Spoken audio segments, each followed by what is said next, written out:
Hello, I am Dr. Afiniki Akanet, author of Life Without Coffee, Choosing Happiness Over Stress. Thank you for joining me again. Today we're going to be talking about attitudes towards employment. Most people would be in employment or self-employed. As somebody who has had experience employing people, being self-employed myself, and also being an employee, I thought this would be a good time to discuss this because I find that attitudes to work can seriously affect stress levels. For most of us, work is where we spend most of our time. So it's important to have the right attitude towards work. And we'll be reading from page 50 of Life Without Coffee today. Some have a dependent mentality towards their employers. They are never satisfied with any effort made for them. They complain about the wages, the benefits, the office space, the holidays, the policies, the workload, the hours, the location, the processes, and even the job itself. The way some people talk, it's hard to understand why they still work there. They want the boss to grant their every request, give them more this and more that, without stopping to consider how their requests or attitudes may be affecting the business. People with this mentality never really care about the progress of the company or the stress they themselves may be causing management. They find it hard to see things from a different perspective because they have unfounded grudges against all fat cats, including the one that employs them.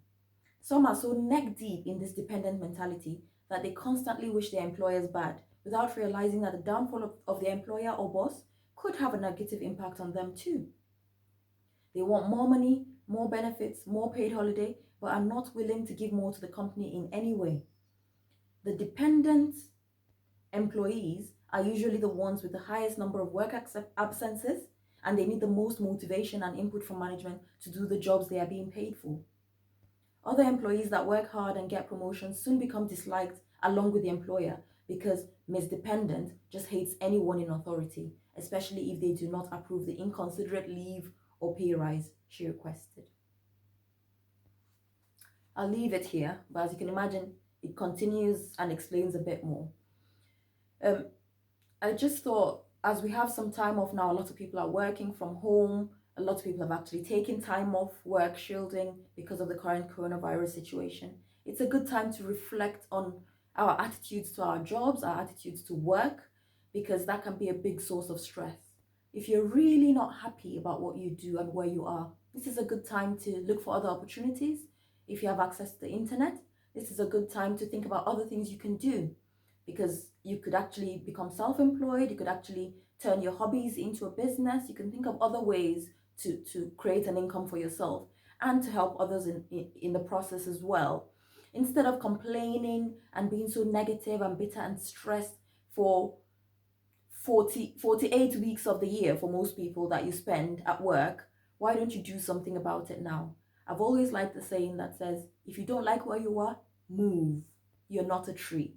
This is a fantastic time for us to reflect about how we spend our time, where we spend our time, the work that we do. See if we're getting the satisfaction we want out of it. See if that's how we want to spend our lives and make purposeful decisions about it. If you decide you want to stay, then think about the attitude you have towards that workplace. Think about your attitude towards your employers, your attitude towards the management, and see if you can change that. Because if you cannot change the situation, sometimes the best way to reduce the stress is to change your attitude and your reaction to it. And that way we can have less stressful and happier lives. I know that this is a sensitive topic because a lot of people will have good reason for why they're not happy with where they work. But what I'm trying to encourage you to do is to be intentional about things. If you choose to stay somewhere because you feel you have to, then try and have a good attitude about it and do your best wherever you find yourself. If you decide you can't take it, then do something about it and move so that you can have a less stressful rest of 2020. I'd love to hear your comments. Feel free to send me emails. Feel free to leave comments on YouTube or wherever you find this video. Thank you very much for listening. Stay strong, stay connected.